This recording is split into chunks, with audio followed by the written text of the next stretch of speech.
स्वागत छ भाइ बहिनीहरूलाई नेपाल अनलाइन स्कुलमा। आज हामी कन्ज्युमर सरप्लसको कुरा लिएर आएको छौँ। हामीले आज पढ्ने टपिक भनेको कन्ज्युमर सरप्लस छ र यो चाहिँ हाम्रो इकोनोमिक्स क्लास 2 को इकोनोमिक्सको च्याप्टर 2 मा हाम्रो लास्ट टपिक रहेको छ कन्ज्युमर सरप्लस। अब कन्ज्युमर सरप्लस भन्ने बित्तिकै के बुझियो त कन्ज्युमरलाई फाइदा हुने अथवा कन्ज्युमरले तिर्न नपर्ने हैन। जस्तै a consumer receives more than he pays for हैन।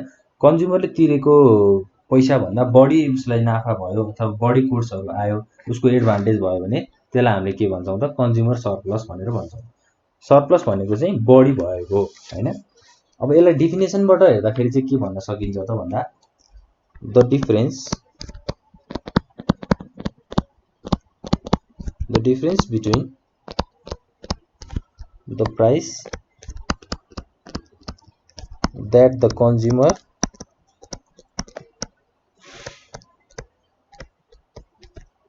is willing to pay and the price that consumer actually pays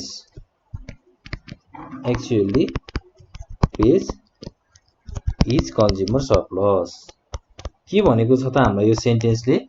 अब कुनै पनि एउटा कन्ज्युमरले उसको इच्छा चाहना अनुसार तिर्ने प्राइस मूल्य भन्दा एक्चुअली कन्ज्युमरले तिर्ने पैसाको डिफरेन्सलाई चाहिँ हामीले कन्ज्युमर सरप्लस भनेर बुझ्न सक्छौं। जस्तै अब हामीले मार्केटमा गएर कुनै पनि सामान किन्दाखेरि हामीले के गर्छौं त हामीले एउटा सामानको जस्तै म 800 रुपैयाँ तिर्छु भनेर एउटा फिक्स गरेको हुन्छ नि त हैन।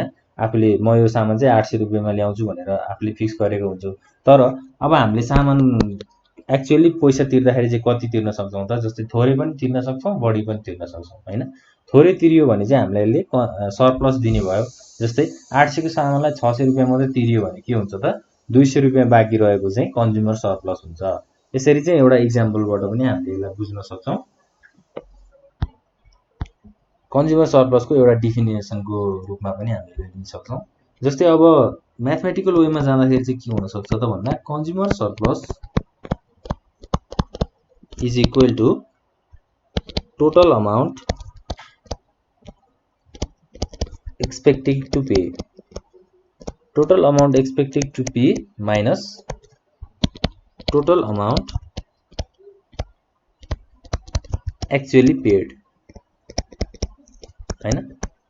कुनै पनि सामानहरु तिर्नको लागि आफूले एक्सपेक्ट गरेको प्राइस भन्दा त्यसलाई त्योबाट माइनस गरेर एक्चुअली कति पैसा तिरिन्छ त हैन। आफूले इच्छाले तिर्नु भन्दा पनि पैसा कति तिरिन्छ त्यसलाई माइनस गर्दा के आउँछ त कन्ज्युमर सरप्लस आउँछ। अब यसका एजम्पसन्सहरु पनि छ हैन। कन्ज्युमर सरप्लसको एजम्पसन्सहरु चाहिँ के कस्ता रहेछन्? एजम्पसन्स जस्तै फर्स्टमा छ utility is measured in cardinal way। Cardinal way भनेको चाहिँ कस्तो वे हो त? कस्तो अप्रोच हो त? जस्तै दैट इज नम्बर्स भनेको 1 2 3 4 हैन। यसरी एउटा युनिटमा हामीले मेजर गर्छौं, युटिलिटीलाई मेजर गर्छौं। कन्ज्युमर सरप्लसको एजम्पसन्समा यो कुराहरु छ। त्यसपछि 2 नम्बरमा छ marginal utility must be equal or greater than price of the goods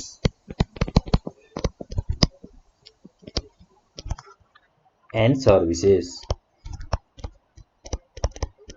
marginal utility चाहिँ के हुनु पर्यो त? इक्वल हुनु पर्यो अथवा धेरै हुनु पर्यो अथवा ग्रेटर हुनु पर्यो than price of goods and services.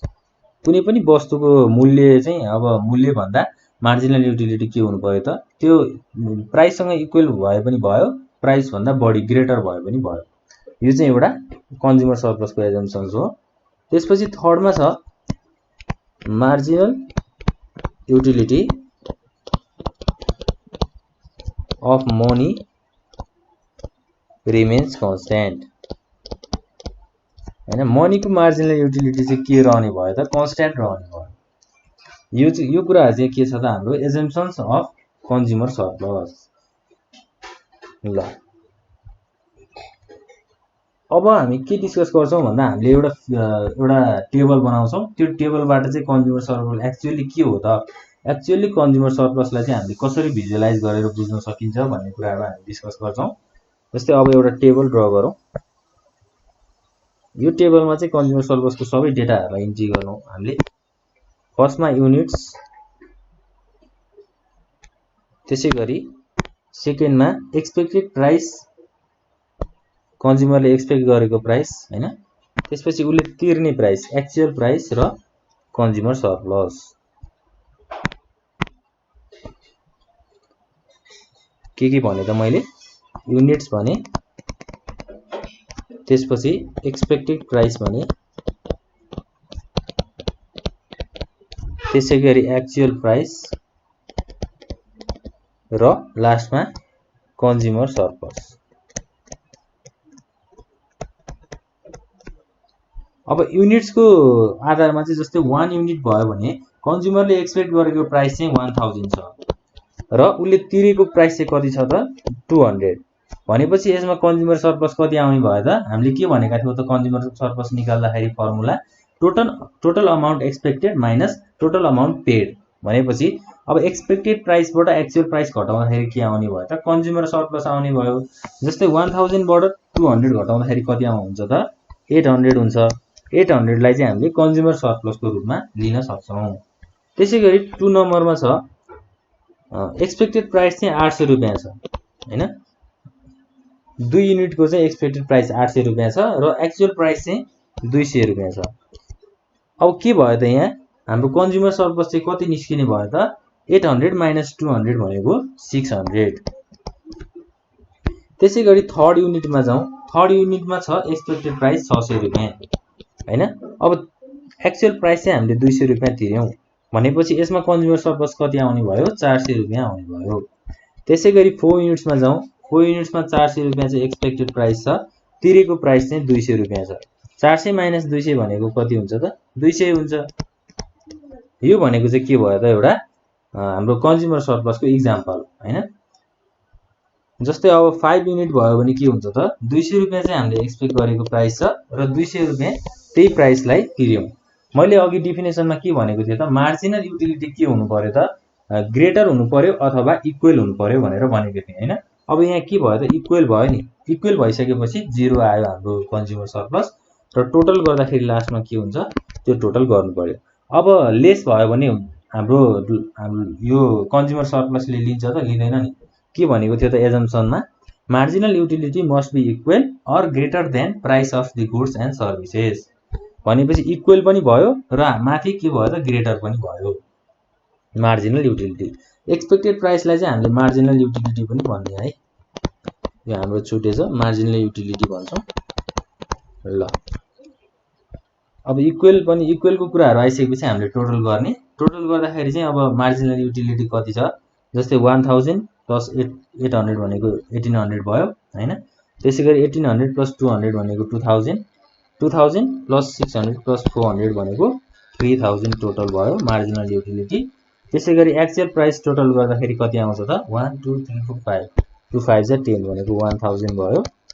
त्यसैगरी कन्ज्युमर सरप्लस कति आयो त 8642 भनेपछि यसको कति हुन्छ त 2000 हुन्छ ल। अब यो टेबलले हामीलाई के सो गर्यो त, यो टेबलबाट हामीले के बुझ्न सक्छौं त युनिट्स भनेको टोटल 5 युनिट्स छ हैन। अब मार्जिनल युटिलिटी चाहिँ 3000 छ, एक्चुअल प्राइस चाहिँ 1000 छ, कन्ज्युमर सरप्लस कति भयो त 2000 भयो हैन। एक्सपेक्टेड प्राइस 3000 थियो, पैसा चाहिँ एक्चुअली कति तिरियो त 1000 रुपैयाँ तिरियो भनेपछि सरप्लस कति भयो त 2000 भयो। सरप्लस भनेको एउटा कन्ज्युमरलाई हुने बेनिफिट हैन ल। यसरी चाहिँ हामीले बुझ्न सक्छौं।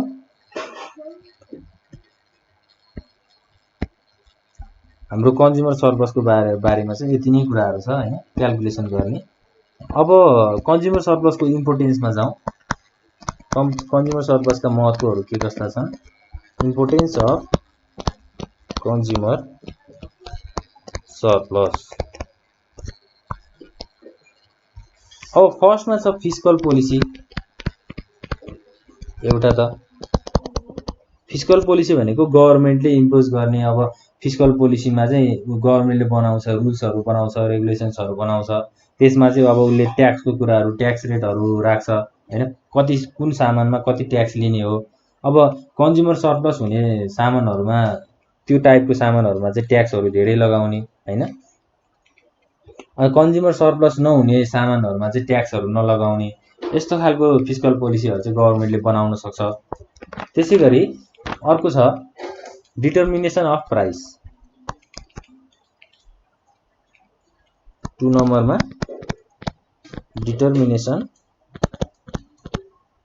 Of price. अब कुनै पनि वस्तुको प्राइस, मूल्य कति राख्ने हो, त्यो कुराहरू पनि हामीले डिटरमाइन गर्न सक्यौँ। जस्तै अब हायर सरप्लस भएकोलाई, अब सामानहरूलाई चाहिँ के गर्ने त, जस्तै अब कन्ज्युमर सरप्लस चाहिँ बिजनेसम्यानहरूले चाहिँ के डिटरमाइन गर्छन् त भन्दा, higher price of those goods having higher surplus and lower price of those goods having lower surplus. Consumer surplus low हुने, कम हुने गुड्सहरूलाई चाहिँ थोरै मूल्य राख्ने, त्यसपछि कन्ज्युमर सरप्लस धेरै हुने सामानहरूलाई चाहिँ धेरै मूल्य राख्ने भनेर एउटा डिटर्मिनेसन अफ प्राइसको कुराहरू पनि हामीले गर्न सक्छौँ।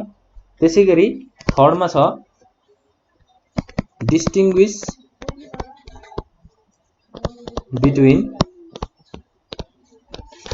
Value in use and value in exchange. यो कुराहरू त हामीले अगाडि हाम्रो युटिलिटी, ल अफ डिमिनिसिङ युटिलिटीमा नि कुरा गरिसकेका छौँ होइन। भ्यालु इन युज भनेको अब युज गर्दाको भ्यालु र त्यसलाई एक्सचेन्ज गर्दाको भ्यालुको कुराहरू भयो। जस्तै अब युटिलिटी र प्राइस होइन, भ्यालु इन एक्सचेन्ज भनेको प्राइसको रूपमा लिन सकिन्छ, भ्यालु इन युज भनेको युटिलिटीको रूपमा लिन सकिन्छ। अब युज गरियो भने, कुनै पनि सामानलाई हामीले युज गर्यो भने त्योबाट सेटिस्फ्याक्सनहरू लिन सकिन्छ, त्यो सामानले हामीलाई हाम्रो इच्छा र चाहनाहरूलाई पुरा गर्न सक्छ होइन। त्यसै गरी अब त्यसलाई एक्सचेन्ज गरियो भने हामीले त्यसलाई सर्टेन मूल्य, यति पैसा लिएर चाहिँ हामीले त्यसलाई बेचिदिने होइन। एक्सचेन्ज भनेको बेच्न पनि सकियो पैसाहरू लिएर। यसलाई चाहिँ एउटा डिफ्रेन्सिएट पनि गराउँदो रहेछ कन्ज्युमर सरप्लसले। ल, यही कुराहरू चाहिँ अब इम्पोर्टेन्स अफ कन्ज्युमर सरप्लसको कुराहरू यही नै हो होइन। हामीले आज डिस्कस गरेको टपिक भनेको कन्ज्युमर सरप्लस छ।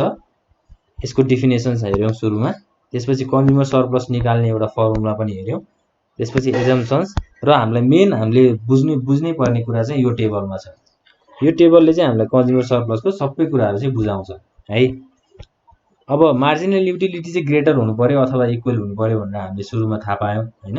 त्यसपछि कन्ज्युमर सरप्लस भनेको एउटा कन्ज्युमरले कुनै प्राइस चाहिँ एक्सपेक्ट गरेको छ, तर एक्चुअल प्राइस उसले त्यो एक्सपेक्ट गरेको भन्दा कममा तिरेको छ भने कन्ज्युमर सरप्लस त्यसलाई माइनस गरेर निकाल्छौँ होइन।